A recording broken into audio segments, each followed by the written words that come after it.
Bismillahirrahmanirrahim. Assalamualaikum warahmatullahi wabarakatuh. Salam sejahtera untuk teman-teman sekalian. Ini adalah video yang keempat dari seri kuliah kita ya.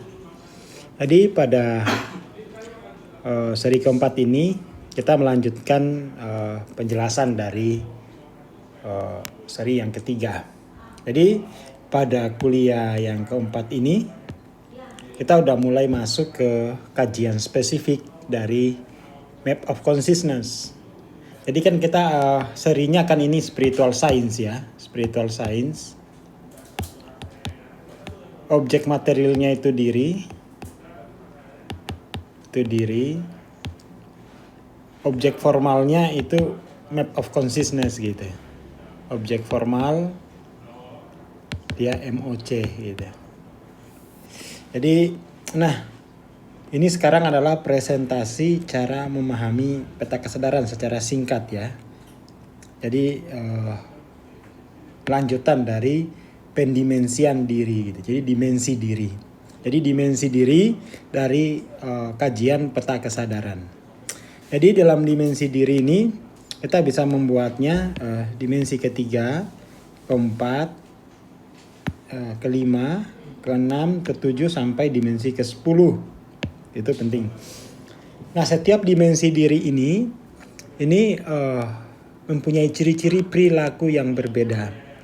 Dan setiap dimensi ini dia mewakili sebuah progresif tingkat kesadaran atau level of consciousness. Sekarang mari kita lihat ciri-ciri perilaku dari diri yang dimensi ketiga. Dimensi ketiga mengacu pada bahwa manusia adalah makhluk materi, makhluk organisme seluler gitu. Itu makhluk dimensi ketiga. Di sini kemudian kita mempelajari ya bahwa makhluk organisme itu perilakunya didorong oleh fear and desire gitu. Ini kuncinya nih. Fear and desire. Itu makhluk seluler gitu. Perilakunya ini fear and desire. Lalu makhluk dimensi 4, diri sebagai makhluk dimensi 4 yang memiliki fear dan desire itu kemudian punya kemampuan reflektif. Jadi kalau di sini sifatnya reseptif, dimensi ketiga itu sifatnya reseptif, kemampuan reseptif, kemampuan kesadarannya itu kemampuan reseptif, maka diri pada dimensi keempat itu kemampuannya tidak hanya reseptif, tetapi juga udah dominan ke kemampuan reflektif gitu. Kemampuan reflektif. Nah di sini kemudian tuh proses evolusi terjadi. Jadi semakin dominan kita hidup dalam kesadaran reflektif, maka pengaruh dari perilaku reseptif itu semakin lama semakin berkurang. Itu kata kuncinya. Jadi sebenarnya LOC itu terkait dengan kemampuan kita melarutkan fear and desire ini. Tangga pertama untuk melarutkan fear and desire ini adalah dengan kemampuan reflektif. Dan kemampuan reflektif setiap tangga kesadaran ini itu berbeda-beda. 200, 250, 350, 400 itu kemampuan reflektifnya berbeda untuk melarutkan fear and desire gitu. Kemampuan reflektif ini semakin tumbuh, nanti dia akan tiba pada kemampuan reflektif intuitif.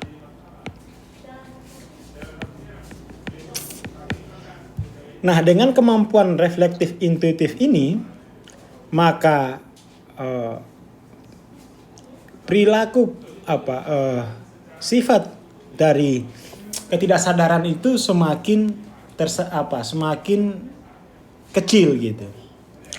Jadi ketika kemampuan reflektif intuitif kita semakin besar, kita akan terus melarutkan kesedihan, keputusasaan, perasaan bersalah dan perasaan terbuang.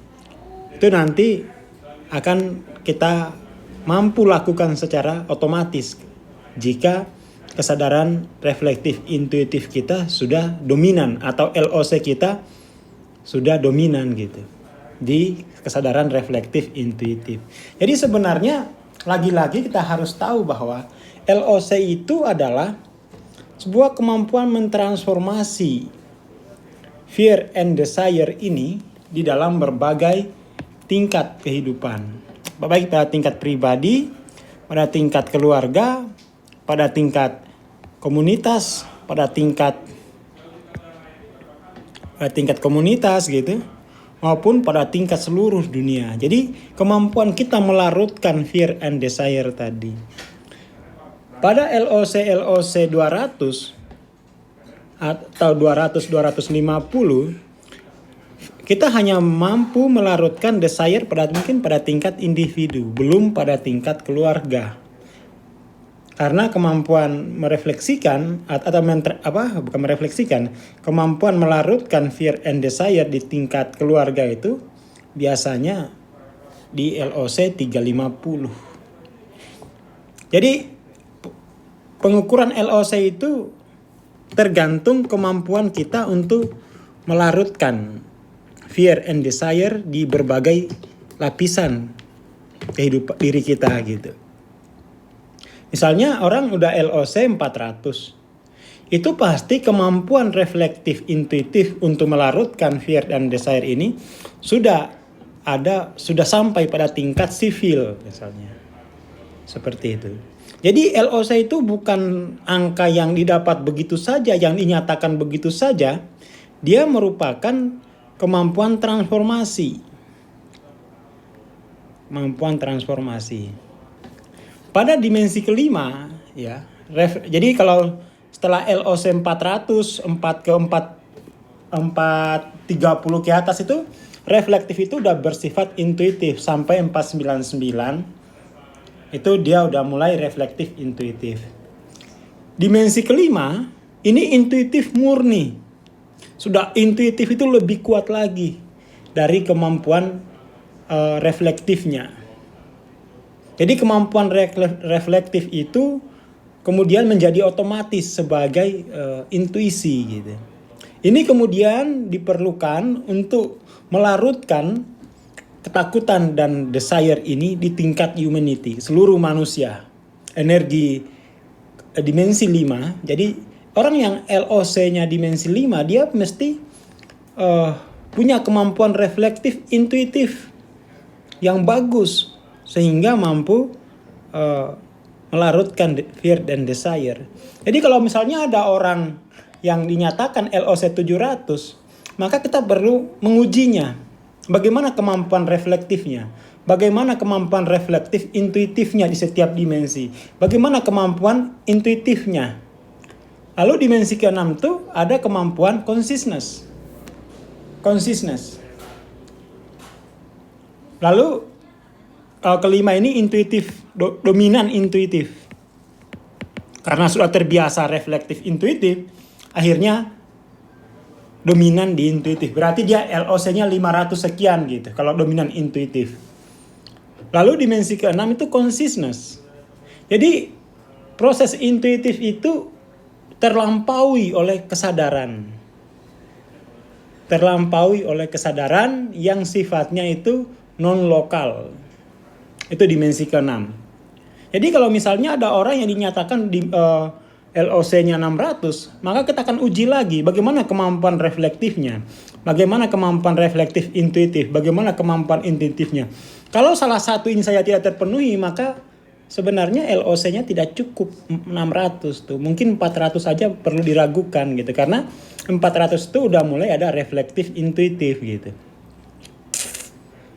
Nah lalu dimensi ke-7, 8, 9, 10 ini adalah pure consciousness ya.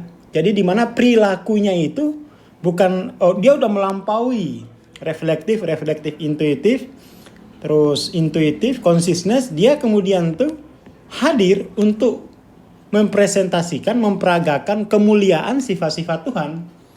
Jadi kalau misalnya ada orang yang dinyatakan LOC-nya 700, loh kita mesti bisa merasakan kemuliaan sifat-sifat Tuhan pada kehadirannya.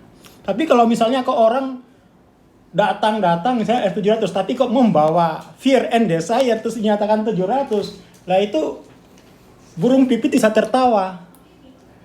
Ya, toh? Karena ini LOC itu sebuah kemampuan diri, gitu. Jadi tidak mudah itu untuk mendapatkan LOC dalam pengertian sesungguhnya, karena mesti itu di challenge oleh realitas. Jadi ini yang LOC 700 itu dia harus mampu menampilkan kemuliaan sifat-sifat Tuhan pada dirinya, pada keluarga, pada sosial, pada sivil, dan pada kemanusiaan.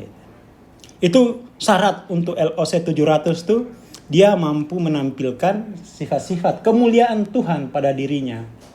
Atau dalam istilahnya Hawking tuh, Gloria in excelsis Deo.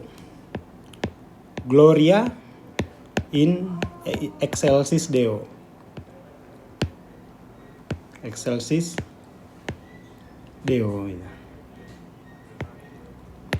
Jadi dari sini saya teman-teman tuh udah melihat bahwa LOC itu sebuah kemampuan diri yang sifatnya evolutif.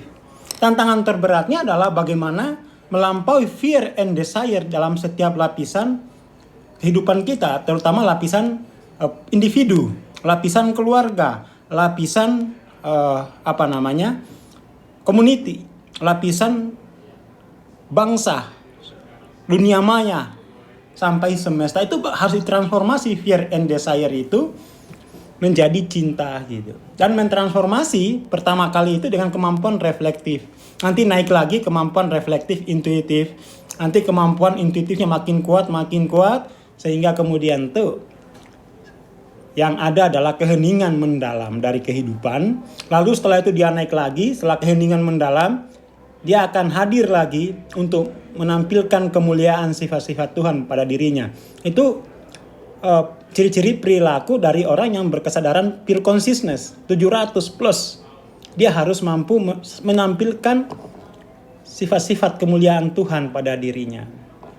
Jadi itu dulu ya. Jadi ini biar ada gambaran sedikit.